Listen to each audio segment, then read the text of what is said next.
দায়িত্ব পালন করবে। যার এরকম সম্পদ নাই, সরকারকে তার দায়িত্ব নিতে হবে।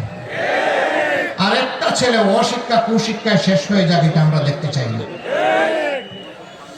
এরা শিক্ষা নেবে নৈতিক শিক্ষা, আল্লাহকে ভয় করার শিক্ষা, মানুষকে সম্মান করার শিক্ষা, দেশকে ভালোবাসার শিক্ষা।